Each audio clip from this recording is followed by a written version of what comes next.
Let this be a lesson to everyone out there. If you're going to find a girlfriend or a boyfriend, make sure that they're into the whole LARPing thing, because if you don't, well, they'll eventually become a succubus.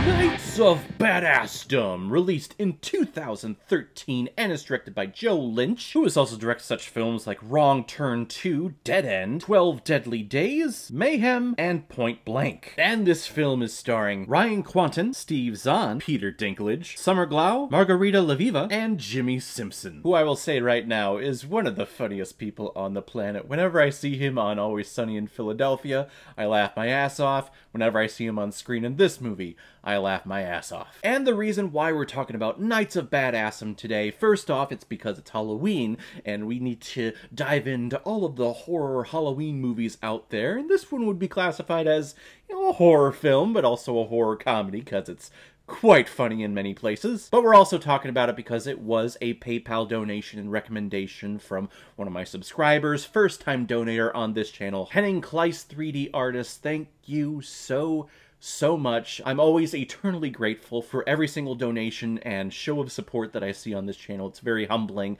Thank you very much. Hopefully we'll see you again with any more recommendations that you have. But if anyone else out there want to help contribute to me and support this channel, you can make a PayPal donation by clicking on the donate button on the main page of my YouTube channel. Any size donation will do. And if you have a movie that you really want me to review for you and give you a shout out on the channel for, you can attach your movie with your donation, and if I have access to it, I will watch it, review it, and publish my review of it as quickly as I possibly can for you. Luckily for me, this film was free on Vudu, so I could watch it right away. Joe Rivet is an aspiring metal artist who seems to be going nowhere in his life, and that point is only amplified by his girlfriend recently dumping him, so his two best friends Eric and Hung kidnap him and force him to participate in a weekend full of fun at a local LARPing organization. LARPing standing for Live Action Roleplay. And while the festivities and quests are beginning, Eric, who is a mage in this make-believe world, conjures a spell from an actual spell demon book that causes a succubus to emerge on this planet in the form of Joe's girlfriend. So now the succubus is going from one LARPer to another, ripping out their hearts and leaving a path of chaos behind them. And it's up to our LARPing heroes to save the day with actual steel,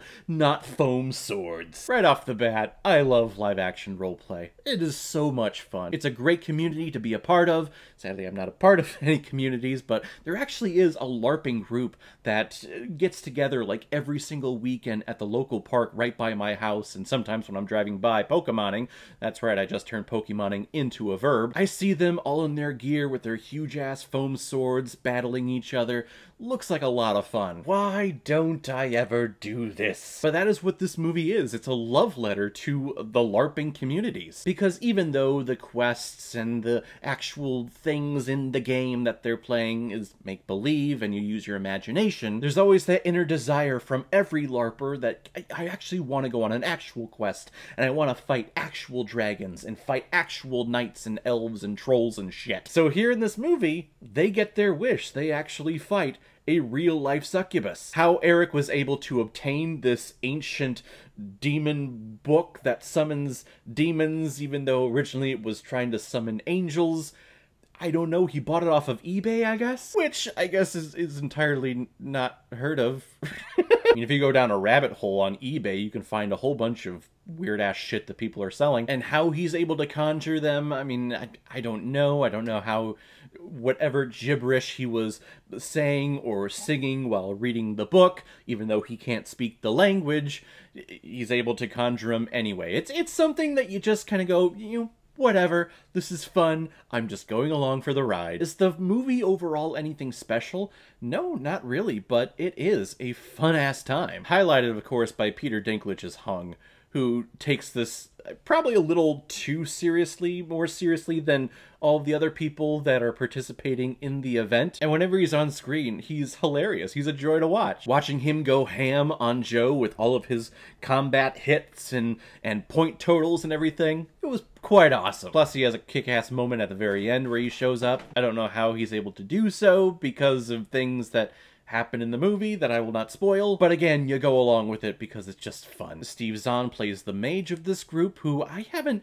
seen in film a lot. Every once in a while he appears. I remember him in Sahara, and then I definitely remember him from That Thing You Do, and I can't remember the name of the movie where he was best friends with Jack Black and another guy, and they were trying to help him get over his girlfriend. It was on Comedy Central all the time. They sang with Neil Diamond. I cannot remember the name of that frickin' film. Saving Silverman. Thank God. That was gonna drive me crazy.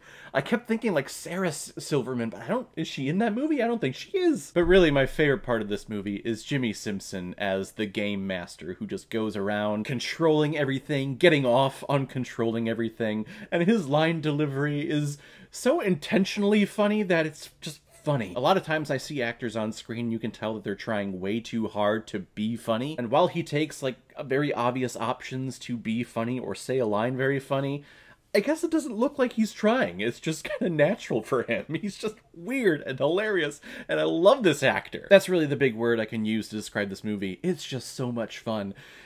The resolution and everything, it left me with a lot of questions because not everything made sense. Not all the resolutions to these characters just kind of happened. I have questions as to, okay, well, what happened with the police and everything when people came out to check out the whole battlefield? Weren't there questions being asked? And the metal songs that we get in this movie, I've heard better. That's coming from this guy who doesn't listen to metal, but I've heard better metal songs than the metal song that we get in this movie. It's kind of lame, to be honest. But again, this movie is a lot of fun. It's free on Vudu right now. You have a couple of ads every once in a while. I say give it a watch. It's a really fun time. I'm gonna give Knights of Badassdom 3 out of 5 Blu-rays. Not exactly what I had in mind, but not bad. Alright everyone, now comes my favorite part of my videos where I pick which movie I'm going to be watching next, and we have another PayPal donation from a second-time donator on this channel, Dr. Camp. You previously recommended Sleepwalkers, which was frickin' hilarious, and this time you've recommended the film Night Killer, a movie that I have never seen before. I think I've heard about it on Chris Stuckman's channel. He reviewed it a couple of years ago for Halloween or whatever, and it was one of his hilariosities. So I'm sensing a pattern with you. You're recommending movies to me that are just so terrible that they're amazing, and Sleepwalkers that you recommended was incredible.